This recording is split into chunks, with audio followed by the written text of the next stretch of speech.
1952. A woman in Cincinnati washes her hair on Saturday. Not Sunday, not Monday, Saturday. She wraps it in a cotton cloth before bed, pins her curls with the same metal clips she's had for 6 years, and by Thursday, without touching a single product, without one visit to the drugstore, her hair still holds a shape that any modern woman would have to pay $45 at a salon to replicate. She was not born with better hair.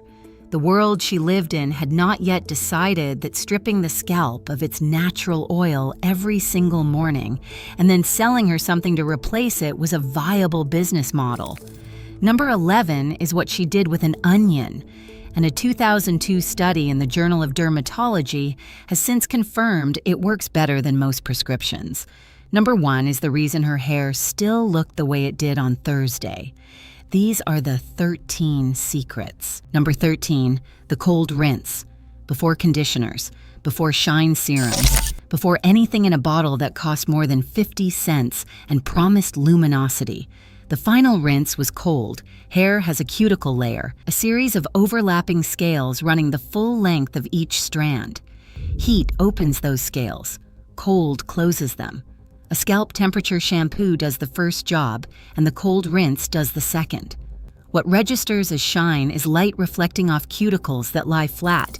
This took 30 additional seconds. The water was not comfortable. The result was visible immediately. The women of 1952 did not know the word cuticle in this context. They knew what shine looked like, and they knew the rinse produced it. That was enough. Number 12, the wooden comb. Wet hair is elastic, it stretches. It also breaks. Plastic teeth on a fine-tooth comb catch against swollen, water-softened hair fibers. They pull, and when they pull, fibers snap. A woman who combed wet hair with a fine plastic comb every day for 20 years lost length she never noticed leaving. A wide-tooth wooden comb, 11 cents at the 5 and dime, moved through wet hair without the static charge that plastic generates, and without the friction that accelerates breakage.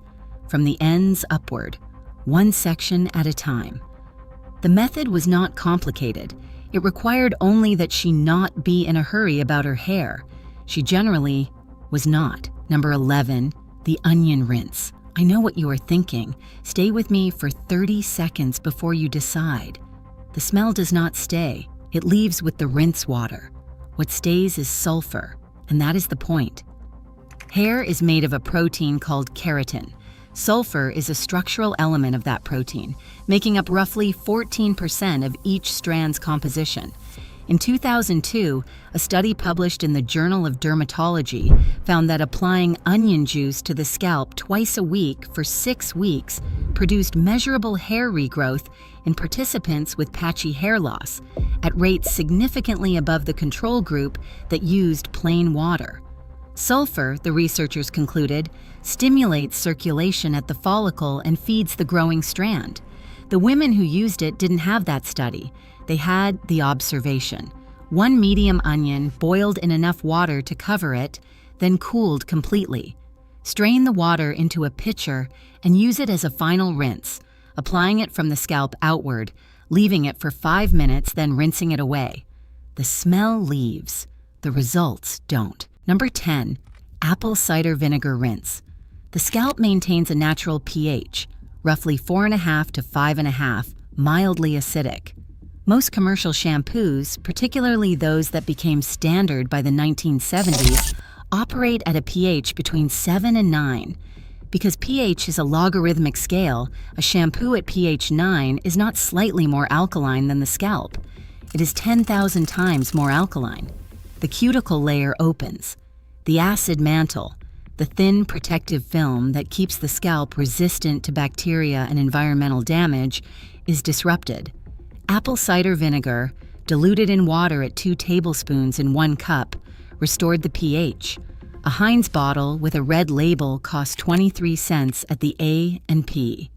The sharp smell filled the bathroom for 30 seconds. By the time the towel came off, it was gone. It was used 2 to 3 times per week as a final rinse after shampooing. She called it a rinse. The correct word is a reset. Before 1950, women washed their hair once a week. This was not because they were less concerned with cleanliness. It was because the scalp's sebum production, the natural oil that coats each strand from root to end, was calibrated to that rhythm. After 7 days, the scalp has produced just enough oil to cover the full length of the hair. That oil is the most effective conditioning treatment that has ever existed. It costs nothing and has never been successfully replicated by any commercial product. Daily shampooing strips it within 24 hours. The scalp responds by escalating production. It floods the root to replace what has been removed. The woman who shifts from daily washing to weekly washing experiences 10 to 14 days of apparent excess oil at the roots. That is not a problem. That is the scalp recalibrating downward after chronic overstimulation. The shampoo industry understood the relationship between stripping and overproduction by the early 1960s. The instruction repeat if needed reportedly appeared on shampoo bottles around this period. Daily washing became not just standard but expected. A woman who washed every day needed 52 bottles a year instead of 12. The scalp did not change. The instructions did. Number 9. The 100 strokes. The number is not a myth. The mechanism is real, but it is not about the strokes. A boar bristle brush sold by the Fuller Brush Company for $1.45 in 1953 picks up the sebum that accumulates at the root and stroke by stroke carries it down the hair shaft toward the ends. The ends are the farthest point from the scalp. They receive the least moisture. They age first. They break first. 100 strokes move that oil from where it pooled to where it was needed. It was a nightly conditioning treatment performed at the dressing table in the 20 minutes before sleep, requiring nothing beyond the brush, the light, and the time. The Fuller brush cost $1.45. The boar bristle brushes currently marketed with the same claim run between $35 and $80. The same oil they distribute is still the same oil. The hair it came from has not changed. For gray hair, this practice matters more than for any other hair type. Gray strands have a coarser, more open cuticle than pigmented hair. They are drier by structure, not by age. Daily brushing distributes the scalp's own oil to a fiber that cannot produce its own moisture. The difference in texture and softness after 3 weeks of consistency is not subtle. Number 8. The scalp massage. The follicle gets its nutrients through a network of blood vessels just below the scalp's surface. Circulation in those vessels determines how much each follicle receives. 4 minutes. Fingertips only, flat against the scalp.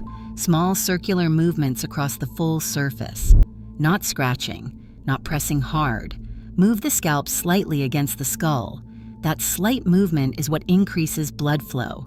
A study published in 2016 in Aplasty documented increased hair thickness after 24 weeks of standardized daily scalp massage. The participants had thicker strands at the end of the study than at the beginning, without any change to products or nutrition. The study confirmed what 3 generations of observation had already established: her mother's hair, her grandmother's hair. Proof you could see without a peer-reviewed journal to name it. The evening rub was not a spa ritual. It was maintenance. 2 questions before we continue. Which one of these have you already recognized from your mother, your grandmother, or someone who sat at a dressing table you still remember? And which one scares you the most? Leave both answers in the comments. The next 5 items go deeper. Number 1 is the reason everything so far worked as well as it did. Number 7, castor oil treatment, once a month, the whole scalp, overnight. Castor oil, sold in brown glass bottles at the pharmacy, 68 cents in 1954, contains a compound called ricinoleic acid, which acts on the prostaglandin receptors involved in regulating the hair growth cycle. The theory is that it extends the active growth phase of the follicle. The research is ongoing. The The women who used it were ahead of the research by several decades. In Memphis in 1954, a woman named Vivian kept her brown glass bottle on the third shelf, behind the witch hazel. Every first Sunday of the month, she parted her hair into sections and worked the oil in with her fingertips, thick and heavy, with that particular smell that her daughter learned to recognize as Sunday night before sleep. She wrapped her head in the cotton cloth she had for this purpose only and went to bed. In the morning, 2 shampoos to remove it. 1 is not enough. Castor oil is thick, and it does not rinse clean in a single pass. Vivian's daughter inherited the habit. Her granddaughter does it still. Nobody in either generation has ever paid for a hair loss consultation. Number 6. Pin curls instead of heat. The permanent wave at the salon cost $2.50 in 1952. It used high heat and ammonia-based chemicals. It was a special occasion, not a weekly practice. And women who used the machine too frequently paid for it years later in brittleness they couldn't explain. For everyday styling, the answer was pin curls, damp hair wound section by section around the finger, pressed flat into a circle against the scalp, secured with a metal clip, left overnight, dried by morning without a single degree of applied heat. Heat sets a curl by temporarily breaking and reforming the disulfide bonds in the hair strand. Cold setting works through the water content of the hair, a gentler stress on the fiber. The hold is slightly softer. The strand is entirely undamaged. A card of metal pin curl clips at Woolworth's cost 39 cents. The set lasted 3 to 4 days with proper wrapping at night. For fine hair, this is not a compromise. It is the better option. Years of daily heat slowly reduce fiber diameter. Cold setting does not. For gray hair, which tends toward a coarser cuticle, the overnight pin curl produces softer results than any heat tool on the market. Number 5, the silk wrap. Pillowcases come in 2 categories, those that take moisture from hair and those that do not. Cotton, even fine cotton, is absorbent. It draws moisture from the hair shaft through the night as the head moves against the fabric. It also generates friction, and friction against dry, unprotected hair breaks it. Strand by strand, night by night, across years. A square of silk or satin placed over the set hair and tied at the base of the skull. The hair inside the wrap did not rub against the pillow. The moisture already in the shaft stayed in the shaft. The length that would have broken against cotton was still there on Thursday when everything else was still holding. Some women used a dedicated silk square. Some used a piece of old slip cut to size. 40 cents of ribbon and 5 minutes of care at bedtime. The hair that arrived at 60 looked different than the hair of women who had not done this, and the women who had done it knew exactly why. There is a version of every item on this list available for purchase right now. Silk pillowcases, scalp serums with ricinoleic acid complexes, pH balancing conditioners, protein treatments in sealed foil sachets, boar bristle brushes at $75. Each is attempting to replicate a result that a woman with an onion, a bottle of vinegar, and a brush she'd had for 15 years achieved without any of them. She did not buy the result. She maintained the conditions that produced it. There is a difference between those two things, and the beauty industry has spent the last 60 years building its revenue on the space between them. Number 4, the egg treatment. 1 egg, the white only, beaten until it foamed slightly. Each strand of hair is essentially a rope of protein. An egg white, beaten until it foams, is approximately 90% protein by dry weight, applied to damp hair from root to end, worked through with the fingers, covered with a cotton cap and left for 20 minutes. The protein temporarily coats the cuticle surface, filling in the gaps where damage has roughened the fiber, adding slight diameter to each strand, making the hair behave as if it has more of it than it does. The rinse is cold water first. Warm water cooks egg white. Cooked egg white in the hair is not the intended outcome. The effect lasted 5 to 7 days. An egg in 1953 cost approximately 6 cents. The protein treatments sold in salons at $40 per application perform the same function with a more engineered delivery mechanism.